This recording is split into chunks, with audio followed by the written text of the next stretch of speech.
Good morning students. आपके subject IC में और आईसी में इस क्लास में हम ऑब्जेक्टिव क्वेश्चंस की सीरीज को स्टार्ट कर रहे हैं। जैसे कि मैंने लास्ट में आपको आईसी के कुछ क्वेश्चंस भेजे थे, आई होप आप लोगों ने उसको अटेम्प्ट किया होगा। और अब हम इसका सॉल्यूशन आपको यहाँ पे करके बताएंगे कि उसके जो सही आंसर है वो क्या है। इस तरीके से आपकी अब जो भी क्वेश्चंस की सीरीज होगी आगे हम ऐसे ही कंटिन्यू करेंगे और आपको भेज दिया जाएगा। आप उसको ट्राई ज़रूर करिएगा, क्वेश्चंस को रटने की बजाय आप उसको थोड़ा सा डिटेल में पढ़ने के लिए कोशिश करिएगा। देखिए यहाँ पे जैसे कि पहला है आपका विच कंपोनेंट डज नॉट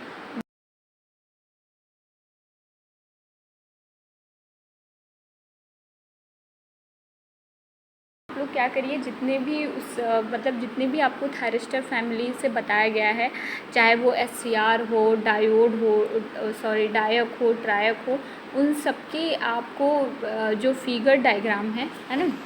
जैसे मान लीजिए हमने बात की थी किसकी, एससीआर की।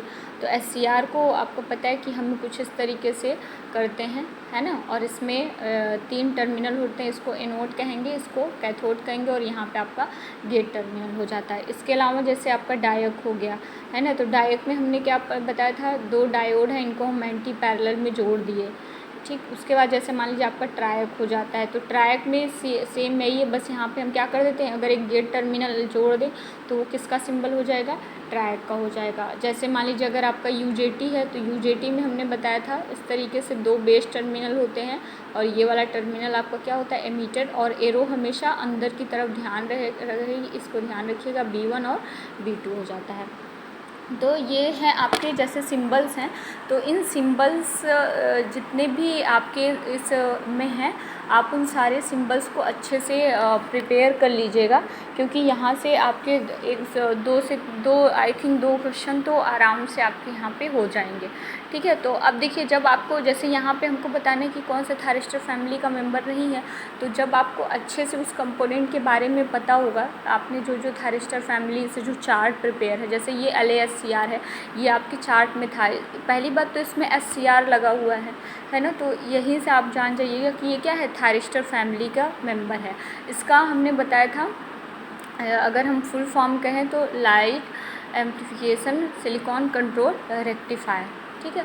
उसके बाद बात करते हैं जो आपका क्या है, SUS, इसको हमने बताया था सिलिकॉन यूनी डायरेक्शनल स्विच। ये भी आप देखेंगे तो चार्ट में होगा। डायोड जो होता है ये थायरिस्टर फैमिली का मेंबर नहीं होता है, क्योंकि डायोड जो होती है एक अनकंट्रोल्ड डिवाइस होती है, और प्लस ये क्या होती है, एक यूनी डायरेक्शनल। पहली बात तो हमको यही जानना है कि जो जैसे अगर डायोड, जैसे मान लीजिए यहीं पर अगर हमको ट्रांजिस्टर दे दिया होता, तो ट्रांजिस्टर भी थायरिस्टर फैमिली का मेंबर नहीं है, क्योंकि ये सब क्या होती हैं, अनकंट्रोल्ड डिवाइस होती हैं। जैसे SCS है ना, सिलिकॉन कंट्रोल स्विच, ये भी किस में है, आपका थायरिस्टर फैमिली में। अब जैसे ये सब है, इनके सिंबल्स है ना, इन सब के आप अपने जो भी एक चार्ट वहाँ पे दिया हुआ था उससे आप उन सिंबल्स को देख लीजिएगा। तो अगर इसका हम कहें तो सही C क्या हो जाएगा, सही हो जाएगा, क्योंकि डायोड जो है वो थायरिस्टर फैमिली का मेंबर नहीं है। अब देखिए, in which device having 2 gate terminal, इसमें से आपको बताना है कि किसमें क्या होता है, 2 गेट टर्मिनल होते हैं, ठीक है। तो जैसे डायक है तो इस डायक में गेट टर्मिनल होता ही नहीं है। ट्रायक में क्या होता है, केवल एक गेट टर्मिनल होता है। SUS में भी क्या होता है, एक ही गेट टर्मिनल होता है। जो SCS होता है इसमें 2 गेट टर्मिनल होते हैं। तो जहाँ आप जब आपको सिंबल्स वगैरह अच्छे से पता रहेगा तो ये आप अपने से खुद ही वहाँ पे जाके टिक कर लेंगे। अब देखिए, यहाँ पे पूछा है on state value of thyristor, ठीक है। तो on state value of thyristor की अगर हम बात करें तो इसका मतलब है कि वो पॉइंट आपको बताना है जहाँ से कि जो SCR होता है या थायरिस्टर होता है वो कंडक्ट करना शुरू कर देता है। तो जैसे उसको हम बोलते हैं, जब आपने वहाँ पे ग्राफ इस तरीके से बनाया था तो पहले जो करंट थी वो काफ़ी कम थी, उसके बाद करंट इंक्रीज़ हो गई थी, मतलब जहाँ से SCR ऑन हो जाता है तो इसको बोलते हैं VBO पॉइंट, है ना। VBO का मतलब होता है ब्रेक ओवर पॉइंट, और इसकी वैल्यू होती है 0.7 वोल्ट। तो यहाँ से इसका जो ऑप्शन हो जाएगा B। तो on state value of thyristor पूछे तो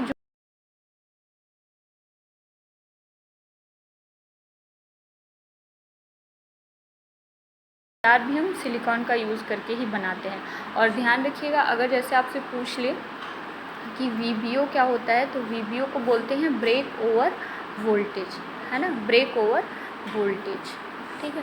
तो उसका फुल फॉर्म आप अच्छे से याद रखिएगा। उसके बाद नेक्स्ट क्वेश्चन पे हम आते हैं। जैसे अगर यहाँ पे पूछा है कि करेक्ट रिलेशन क्या है, देखिए जो इस क्वेश्चन का आंसर है यहाँ पे, जैसे हमने एससीआर का जब आपको ग्राफ बनाया था तो एससीआर में हमने दो टर्म यूज़ किए थे, एक आईएच और एक आईएल। तो आप देख रहे हैं कि जो आईएच है ना, ये मिनिमम करंट है। मिनिमम करंट की जब जो एससीआर होता है वो कंडक्टिंग स्टेट में नहीं होता है, मतलब प्रॉपर कंडक्टिंग स्टेट में नहीं होता, लेकिन थोड़ी बहुत करंट उसमें फ्लो करती रहती है, तो इसे ही बोलते हैं होल्डिंग करंट। और जब करंट अपने मैक्सिमम पीक तक पहुंच जाती है, मतलब यहाँ से जो करंट आपकी होगी ये ओम्स लॉ को फॉलो करने लगेगी, मतलब जैसे जैसे आप वोल्टेज को बढ़ाए जाएंगे जो करंट होगी वो बहुत तेज़ी से इंक्रीज़ करेगी, तो इसे ही हम बोलते हैं लैचिंग करंट। तो अगर आपसे रिलेशन पूछता है कि जो कौन सी करंट है वो ज़्यादा होगी, तो आप यहाँ से भी देख रहे हैं कि जो लैचिंग करंट होती है ये ग्रेटर दैन किससे होती है, होल्डिंग करंट से। तो आप दोनों करंट की जो डिफिनीशन है ये भी आपको पता होनी चाहिए। जैसे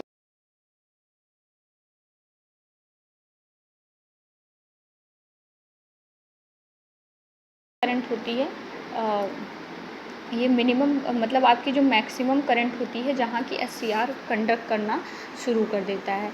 तो इस तरीके से जो लैचिंग करंट और होल्डिंग करंट हमने यहाँ पे देखा। और इसके अलावा जो हमने वीवीओ की बात कही थी, जो ब्रेक ओवर वोल्टेज होता है उस पर आप जो कंडीशन होता है वहाँ पे तो यहाँ पे अगर हम ऑप्शन पे जाते हैं तो ए सही है, latching current is greater than holding current. अब देखिए जैसे 5 क्वेश्चन है, यहाँ पे एक आपका न्यूमेरिकल दिया हुआ है, ए एससीआर है 600 पीआईवी वोल्टेज और सेफ्टी फैक्टर इसका 2 दिया है, और calculate the voltage which device can be operated. तो यहाँ पे एक आपका जो सेफ्टी है, मतलब जो आपका सेफ्टी कंट्रोल का एक फार्मूला होता है। अब देखिए हम इस फार्मूले के बारे में डिस्कस करते हैं। जो आपका सेफ्टी फैक्टर का फार्मूला होता है VF=PIV, ये पीक इन्वर्स वोल्टेज है, PIV जो रेटेड वोल्टेज होता है अपॉन √2 इंटू ऑपरेटिंग वोल्टेज, है ना। एक तो जो एससीआर का PIV मतलब रेटेड वोल्टेज होता है, और दूसरा कि किस वोल्टेज पे जो एससीआर है वो ऑपरेट कर रहा है। तो अगर आप क्वेश्चन में जाएंगे तो क्वेश्चन में हमको दिया है, जो PIV दिया है वो कितना दिया है, 600 दिया हुआ है, और उसके बाद जो वोल्टेज सेफ्टी फैक्टर होता है इसकी जो वैल्यू होती है वो 2 होती है ना। और यहाँ पे हम √2 का मान रखेंगे और हमें क्या निकालना है, ऑपरेटिंग वोल्टेज ही कैलकुलेट करना है ना। या इसको मान लीजिए हम VO से डिनोट कर दिए। अब अगर हम VO की वैल्यू निकालेंगे तो 2 इंटू √2 की वैल्यू 1.414 होती है अपॉन 600। तो अगर आप इसको कैलकुलेट करेंगे तो 212.6 वोल्ट आएगा। तो ये जो फार्मूला है इससे आपको और भी मतलब इसमें आपसे या तो PIV भी पूछ सकता है या ऑपरेटिंग वोल्टेज या VF के वैल्यू भी पूछ सकता है, लेकिन आइडियली जो VF होता है हम उसको मतलब 2 लेते हैं एससीआर के लिए। तो यहाँ से ये क्वेश्चन जो है ये आपका इसमें आंसर नंबर बी क्या हो जाएगा, करेक्ट हो जाएगा।